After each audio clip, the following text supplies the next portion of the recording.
Our first opportunity to talk to Frank Seravalli, NHL insider from the Frankly Speaking podcast and the Daily Faceoff since the Vancouver Canucks and all their free agent activity. Frank joins us from his base in Philadelphia. How you doing?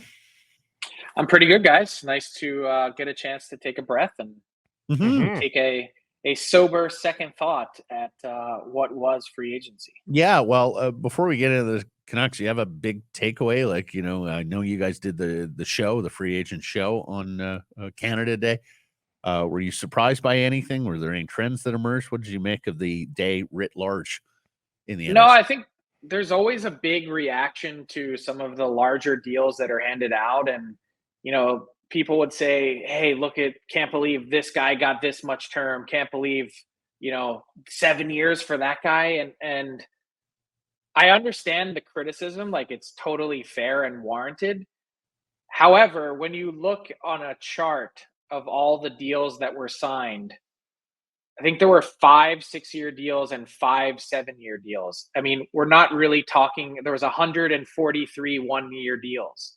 It's they're outliers in the quite literal sense, and some of them will end up working out just fine. And I'll be real curious to see what does that mean for someone like a Jake DeBrusk, for instance. But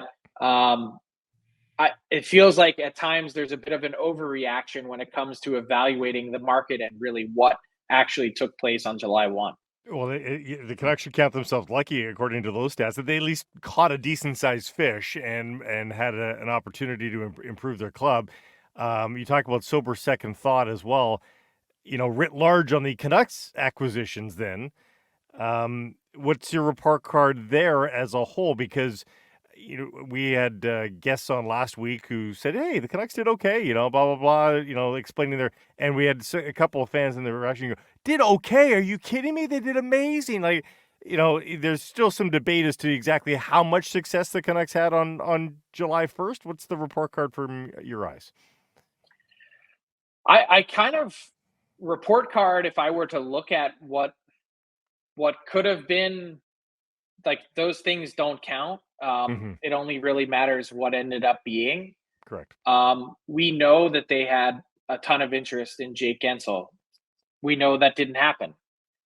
We know that they tried to retain some of the pieces that they had heading into free agency, and not all of that happened. I thought for the most part, they did pretty well in terms of, hey, you got Teddy Bluger to take a slight pay cut, and you were able to keep Dakota Joshua, for instance, and go through the different pieces that they have. I would say on the whole, if I were to give them a grade, it would be a C plus. I think it was middling. I think it was, I guess the biggest thing that I struggle with is I don't know how you could possibly make the argument today that the Vancouver Canucks are better than they were when they lost in Game 7 of Round 2. Part of that is to be expected. Like, we knew that they were going to have a really difficult time keeping all the pieces that they had on the ice. That was kind of a one moment, one period in time type roster that they were able to assemble, that I think they saw a window and they smashed it. Now, moving forward, the big question is, how aggressive will this front office be in terms of trying to get back to that level, which was still less than halfway there? So, answer me this, Frank. What would you have liked to have seen? Obviously, they had their heart set on Gensel, and that wasn't able to come to pass after Tampa trades for his rights. Did you not like the pivot to DeBrusk? Tell us about the process that landed them DeBrusk, and tell me, was there something out there you think they could have done and did it? Well, I like the pivot. I mean, he's a worthy check down option, but he is just that, a check down option. Like, that money and that term wouldn't have been devoted to him had they been able to get Gensel. There's just no way to make it happen. They get him for just a little more than half of what what a Gensel would have ended up bringing, and they're probably going to get, hypothetically, or at least if you look at his previous production, likely a little more than half of the production. So I understand the pivot for sure. He was, the term I think is really kind of fascinating, and the total commitment, but it's not going to matter 3-4 years from now. You're counting on the first number of years of that deal being successful, and I don't really have any doubt that they will be. So from that perspective, I think they're just fine. Go ahead. Well, I was just going to say, would you have preferred Toffoli and Arvidsson, Mantha, one of the other next tier wingers, and particularly given the deal some of those guys signed? Skinner? Not particularly. Skinner would have been a nice fit. I think, when you look at Arvidsson, I think he's a tremendous player that is a pain in the arse to play against. That's a great net front presence that also has a significant injury history. And so you really have to, be concerned about that as well. There's lots of people who wonder how much production the Edmonton Oilers are going to get out of Arvidsson given his health status. So I think of what was left available in terms of trying to find a winger to play with Elias Pettersson, this is as good as what was on the table available to them. But that's it. I would have liked to have seen a better follow-up move. I like Heinen and Sherwood as acquisitions. I can even understand Forbort for the extreme short term that he's been signed, but at the same time, I could also imagine conglomerating the money from some of the role players like Desharnais and Forbort to find somebody that can maybe just be a little bit more impactful than the depth that you ultimately get. So then my next question, and I would totally agree with that philosophy. Mm-hmm. My next question would be, who is the target then? Yeah, I mean, ideally, I would have tried to aggregate some money and find a defenseman that is in the $3 to $5 million range to really complement what they've got. And maybe that would be at the cost of not bringing back Tyler Myers ultimately. Well, maybe that's one of the key misses then is, should they have just gotten a deal done with Nikita Zadorov then? Mm-hmm.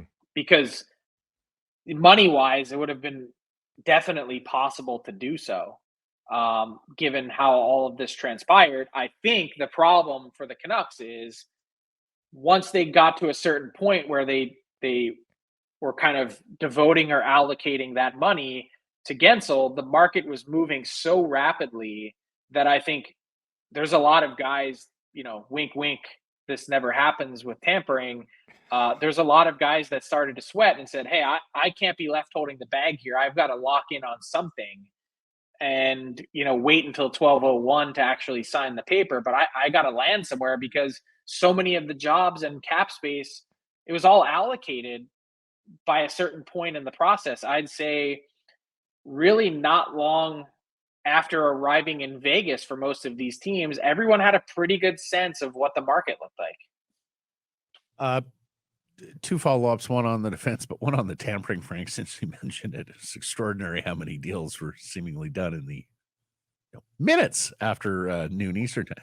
Is the NHL concerned about that? They used to have the talk window, right? The tampering window. So is the NHL concerned about that? Like, what's the process going to be going forward? Because it's pretty evident there was a lot of tampering this summer. Well, so if everyone's tampering, then no one is tampering. That's right. That's how I would look at it. Like, there's not one team in the league, in my view, that didn't engage in inappropriate conversation prior to July 1 at 12 noon Eastern. It's not possible.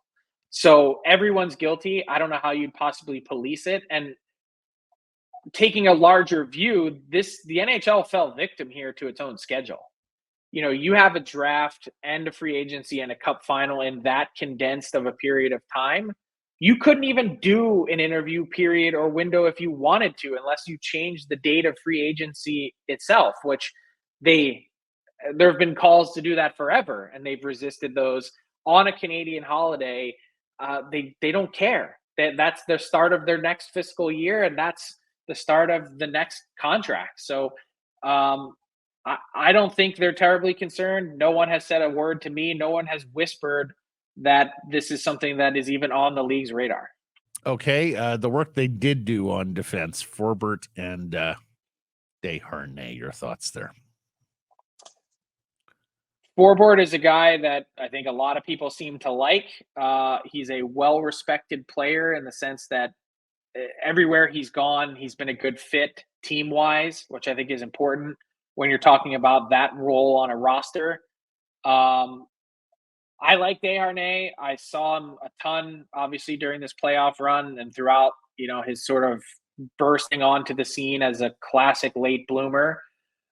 He's got the size, he's got the reach, he's actually got pretty decent boots for a player of that size. I would just say that there are real limitations there. He's skill wise, like he is what he is. Like you're not going to see anything flashy or fancy. He comes to work and brings his lunch pail, which is important. He's a worker, he's a grinder, and certainly won't take it for granted. But don't expect him to be anything more than he isn't, which is a classic big third pair defenseman. I worried about his decision making in key games for the Oilers. I thought he was certainly one of the weak links there on the blue line. So they seem to be intent on trying to sculpt him into more, into using Gonchar and Foot and getting more out of Desharnais. I'm not saying it's impossible. No, I'm just saying good luck with that. Like you've got your work cut out for you. At 27, you are where you are. Yeah. Yeah, most probably. Okay, so let's look at that. I mean, they get an Oiler. The Oilers are likely to be the class of the Pacific Division. The Canucks aren't going to give up the crown easily. They're going to want to try to run it back as well. What's that gap like? Who's got the gap on whom right now as you see it to start the season? Yeah, I mean, I think the Oilers had a strong offseason. I thought the McLeod trade was the cherry on top. I think their top six is the best top six that they've assembled. I have Skinner and Arvidsson in the top six. I think it's their best top six since the 1980s. How much worse are the Canucks than what we saw last year? I think is a fair question to ask. And will there be some other natural regression? We talked last year about, hey, is this team going to come back to earth at varying points? And there were like some small, sags and stretches throughout the course of the season as it went on. But for the most part, we're a very consistent team. I think the Canucks are a firm playoff team. I don't think they're challenging for the class of the division as I see it now. And when it comes to a larger view and what that means in terms of being in the Stanley Cup contender category, I think they've got work to do. I think they'd be the first ones to admit that they have work to do. Mm-hmm. Frank, we were all looking at those AFP analytics projections for contracts prior to July 1st. And when Kiefer Sherwood and Danton Heinen landed, the common bond was, those deals come in under what the AFP projections were. A word or two about the two free agent wingers the Canucks added here. What you think of those? Danton Heinen is a guy that has been year after year sort of, there's never really much fanfare. He's not collecting the big payday, but every year you turn back and you look at his numbers and you're like, damn, that was a really good year. Like that guy produced. And he's probably not in a different category than Daniel Sprong, who's still sitting on the market. I mean, he's one of those guys that's going to get you 15 to 20 goals and give you just about everything that he has in his bag to get to that point. And you need that on your cap table. Like you need guys that can punch above their weight class. And I think Heinen has the ability to do that. And when it comes to, fit and, what you're looking at with the rest of the team, like I'm looking at the Canucks going, okay, Kiefer Sherwood, there's a guy that, not going to cost you a lot, can skate, can do a lot of different things. And, probably, hit double-digit goals last year. What can he give you? Probably in that same range, 10, 12, 13 goals, and can maybe fill another role for you on your team. Why do these guys languish? Pius Suter lasted for almost the entire summer before the Canucks signed him, and people have nothing but good things to say about his diligent work away from the puck, his defensive play, and again, same thing, 12 to 18 goals a year, and in fact has had many 20-goal pace years that have just never materialized into 20 goals because the games played. Why does a guy like Daniel Sprong languish here? And it's only July 10th. He's not into August like Pius Suter was. But why? Is it literally the proverbial everybody sat down on a chair and there's no chairs left? It's probably some part of that. It's probably cap space percentages available. There's probably something to what these guys are looking for in terms of an ask. Because they have the goals and the production to point to and say, hey, I should be making X. Just because you should be doesn't mean that that's what the market is willing to pay. And I also think it's just an eye test thing. It's if this guy's not scoring, what's he doing for you? Which I think is a fair question to ask of a lot of people. But then I see how this market shaped out, and it's like, it's today's July 10th. Can someone explain to me why James Van Riemsdyk isn't signed? He was one of the best point per dollar players in the NHL last season. And every year he does the same thing. He's a net front guy, but for whatever reason, people look at the way he plays. This is just a pure eye test thing. Because he's more of an upright skater, people are like, oh, he's not skating hard. He's not working hard. He's not a grinder. And it's like, that guy's been the same exact player since he was the number 2 overall pick. Yeah, the production has slid, of course, as you get older into your mid-30s. But nonetheless, he's not looking for a lot of money. He's got 8 teams that are after him. He's still playing for $1 million, but no one has put the offer in front of him for him to sign. That's like, hey, this guy's going to be part of your team next year. And I also think, just to add to that, why do some guys languish? There was a massive market overcorrection this summer on big defensemen who don't really do a heck of a lot else other than be big. Yes. I don't, and I'm not disparaging anyone, but the fact that Josh Brown got 3 years times $1 million, he is a classic number 7 defenseman. Mm-hmm.